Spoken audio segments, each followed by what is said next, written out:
Hello students, आज के इस लेक्चर में हम सर्कुलेशन इंटीग्रल यानी कि सर्कुलेशन के बारे में बात कर रहे हैं। लास्ट लेक्चर में हमने लाइन इंटीग्रल पढ़ा था। तो यहाँ पे देखते हैं कि सर्कुलेशन इंटीग्रल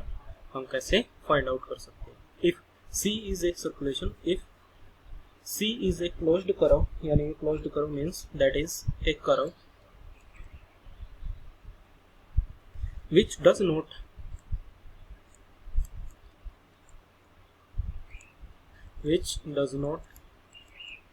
intersect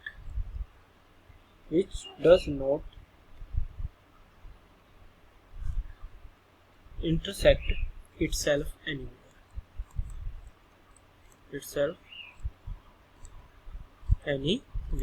कि ऐसा करो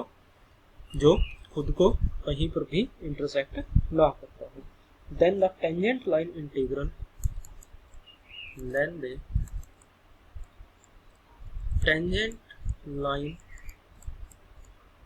integral of f vector around the curve C, जो हमने कर्व C लिया, is called the circulation of f about the curve C and is denoted as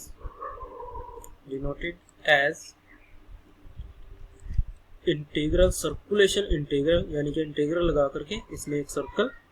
over the curve C f vector dot d r, यानी कि this is equal to same वही है जो line integral में था। Line integral में क्या था, इंटीग्रल ओवर C आ जाता था direct, f vector dot d r आ जाता था, लेकिन यहाँ पे सर्कुलेशन है। So circulation integral over C, इसको रेड करेंगे, circulation over integral C f vector dot d r vector is equal to circulation integral over C f vector के कंपोनेंट यहाँ पे रख देते हैं हम f1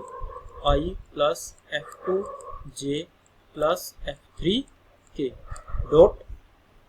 D r vector is equal to dxi plus dyj plus dz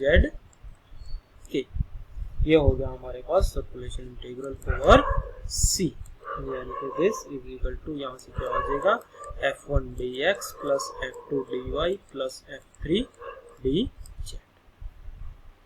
so this is the circulation integral. So आइए इसे example question की हेल्प से समझते हैं। सो ये हमारे पास क्वेश्चन है एक्सरसाइज 5.2 का 10th क्वेश्चन है। सो यहाँ से हमें सर्कुलेशन इंटीग्रल फाइंड आउट करना है। Show that the circulation integral over C f vector r vector dot d r vector along the circle C represented by, जो कि इस तरह से रिप्रेजेंट है x square plus y square is equal to a square comma z is equal to 0 is 0, यानी कि ये circulation integral हमारे पास इसकी वैल्यू क्या आनी चाहिए यहाँ से 0। सो आइए इसका सोल्यूशन लिखते हैं। So solution circulations of r vector along the curve C, यानी कि यहाँ पे किसका है,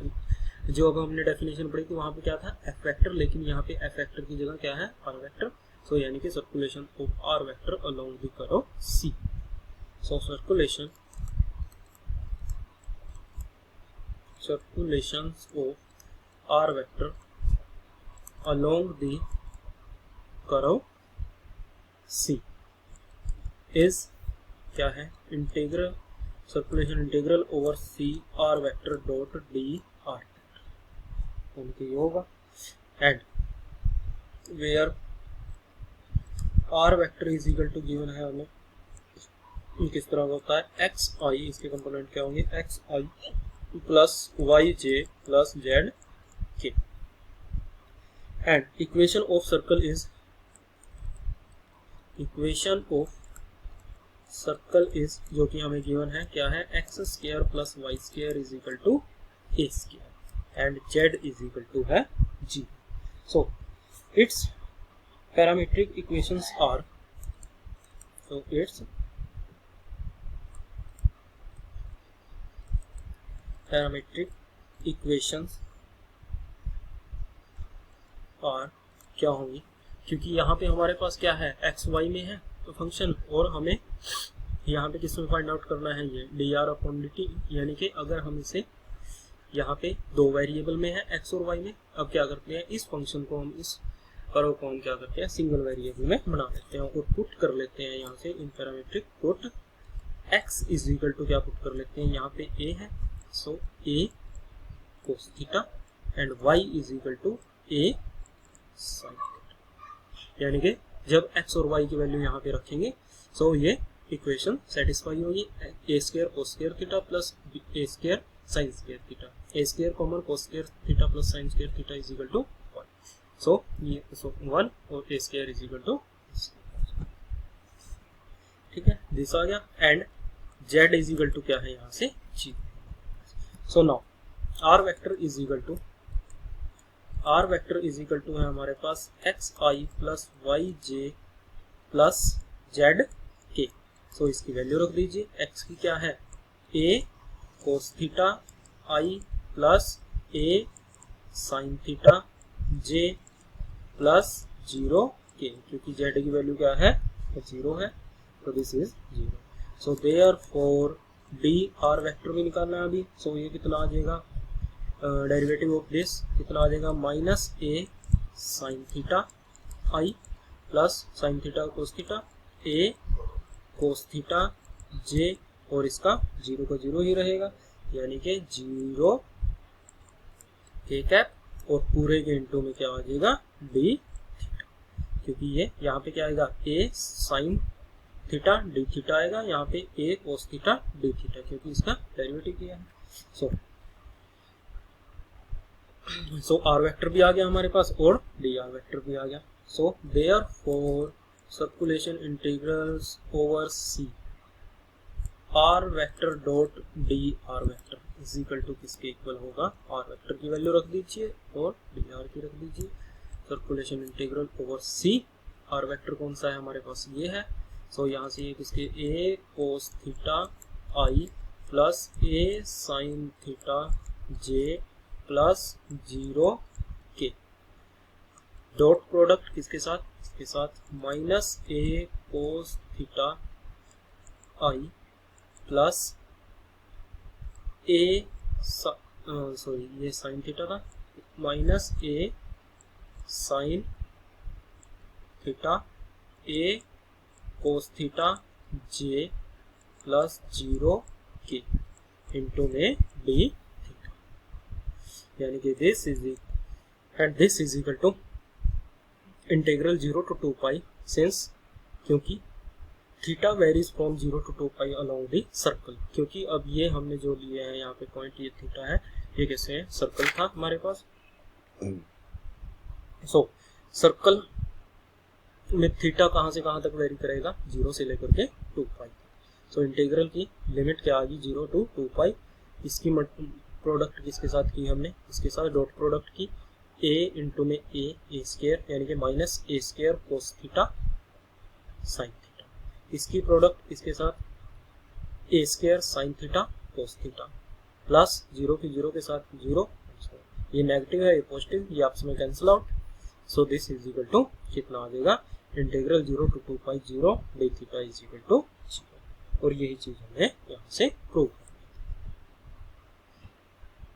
सो नेक्स्ट एक और एग्जांपल है हमारे पास सर्कुलेशन इंटीग्रल पे, evaluate integral c f vector dot dr vector where f vector is given है x square plus y square i minus 2xyj, the curve c is the rectangular in xy plane bounded by the line y is equal to 0, x is equal to a, y is equal to b, x is equal to g, so ये इसका solution करते हैं, we know that y is equal to 0 जो हमारे पास rectangle दिया गया है x Y plane में, जो किससे बाउंडेड है इन लाइन से, y is equal to 0 represent the x axis, यानी किसको रिप्रेजेंट करेगा ये बड़ी लाइन, ठीक है, and x is equal to a represent a line parallel to the y axis and at a distance a from it on the right hand side, यानी कि x is equal to a क्या होगी y axis के parallel कोई line आएगी और कितने distance पे आएगी x is equal to a पे, यानी कि ये वाली लाइन होगी जो ये क्या होगी x is equal to a। Similarly, y is equal to b represent a line parallel to x axis and at a distance b above the x axis, x axis से अबव कितने पे, B distance पे ये वाली line कौन सी होगी यहाँ पे, y is equal to b, ठीक है, and x is equal to 0 represent y axis, x is equal to 0 ये कौन सी होगी, y एक्सिस। सो यहाँ से हम इस कर्व को अगर देखते हैं, सो ओ ए बी बी डी, सो ये हमने इसको लिख, so therefore curve C which is bounded by above 4 lines is a rectangle OABD in XY plane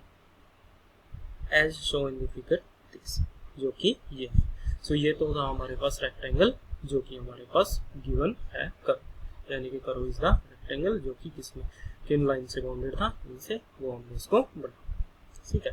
so in XY plane Z is equal to 0 होगा हमेशा ही, yes. So therefore R vector is equal to क्या होगा, XI plus YJ plus ZK, but Z is equal to 0 है, so कितना रहेगा, so therefore d r vector is equal to किसके इक्वल आ जाएगा यहाँ से, DXI प्लस DY, ठीक है। सो नेक्स्ट हमें क्या क्या फाइंड आउट करना है यहाँ से, यानी कि F वेक्टर, DR हमारे पास ऑलरेडी आ चुका है, F वेक्टर भी हमारे पास ऑलरेडी,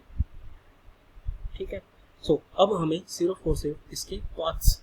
फाइंड आउट करने हैं कि किस लाइन के अलोंग हमारा इंटीग्रेशन जाएगा या कर्व जाएगा, ठीक है। सो यानी कि यहाँ से हमें क्या निकालना है, पाथ, यानी कि path of the integration consistence of the line, कौन कौन सी लाइन करेगा, OA OB BD and D, यानी कि OA इस लाइन के अलोंग होगा, इस लाइन के, इसके और इसके। सो फर्स्ट है हमारे पास OA के अलोंग, हम देख लेते हैं कि OA लाइन ऑन OA, यानी कि जब लाइन होगी हमारे पास OA, सो यहाँ पे क्या होगा, इस लाइन पे OA पे यहाँ पे क्या है, y इज इक्वल टू 0 है, so this implies dy is equal to 0 आएगा, एंड x वेरीज यहाँ पे कहाँ से कहाँ करता है, इस लाइन पे x varies is equal to 0 to a, so x varies 0 to a। So similarly हम चेक कर लेते हैं next on line A, on AB पे क्या है हमारे पास, x is equal to a है, इस लाइन पे x is equal to a है, सो यहाँ से क्या होगा, so this implies dx is equal to 0 होगा, एंड y वेरीज कहाँ से कहाँ करेगा, एंड y वेरीज फ्रॉम कहाँ से कहाँ, 0 टू b, सो इस लाइन पे y वेरीज कहाँ से कहाँ करता है, 0 से लेकर के b, सो b तक करता है। सिमिलरली हम चेक कर लेते हैं ऑन लाइन इस पे BD, यानी कि BD लाइन कौन सी है, ये वाली लाइन है, सो BD लाइन पे क्या है, यहाँ से y इज इक्वल टू क्या है, b, so dy is equal to 0, and x varies कहाँ से कहाँ होगा, x varies from a to 0, यानी कि x is equal to a है, और यहाँ पे क्या हो जाता है 0, सो x वेरीज 0, ठीक है। ऑन DO लाइन पे क्या है हमारे पास, इस लाइन पे क्या होता है, x is equal to 0, so this implies dx is equal to 0 आ जाएगा, and y varies from, y कहाँ से कहाँ वेरी करेगा, इसमें y वेरी करेगा b टू g, यानी कि b टू g। सो ये आ गया हमारे पास पाथ जिसके अलावा हमें इंटीग्रेशन फाइंड आउट करना। So now integral over C f dot dr, ये f वेक्टर के कोऑर्डिनेट और ये dr डॉट प्रोडक्ट करेंगे, सो क्या आ जाएगा, x square plus y square dx minus 2xy dy, ठीक है। सो नेक्स्ट अब हमें इसे क्या करना है, इन लाइंस के अकॉर्डिंग से डिवाइड करना है। सो OA के अलोंग क्या है, यहाँ पे dy 0 है, यानी कि ये वाली चीज 0, सो यहाँ पे और y इज इक्वल टू कितना था, 0, सो कितना बच गया, x स्क्वायर dx, किसके अकॉर्डिंग है ये, OA की। नेक्स्ट लाइन है AB के अलोंग dx 0, ये वाला 0 हो गया, यहाँ से क्या बचा, x is equal to a, ये 0, यहाँ पे माइनस 2ay dy, और BD के अलोंग हो जाएगा हमारे पास dy 0, यानी कि ये 0, सो यहाँ से बच जाएगा। सो सिमिलरली इसको इस तरीके से हम तीनों को लिख लेंगे, और फिर ये कहाँ से कहाँ वेरीज करते हैं उनकी यहाँ पे लिमिट लगा देंगे, और फिर उसके बाद इसका इंटीग्रेशन यहाँ से सोल्व कर लीजिए जो भी आता है। यहाँ पे OA की लिमिट कितनी है, 0 टू a जाती थी, x स्क्वायर dx, इसी तरह से इनकी सभी की, ये हमने इसमें पाथ ऑफ इंटीग्रेशंस में हमने सभी चीजें लिखी हुई है, यहाँ से सिर्फ ये लिखेंगे, ठीक है। सो जैसे ही लिखा जाता है सो इसको पूरे के पूरे को सोल्व कर लेते हैं। सो वैल्यू कितनी आ जाएगी, -2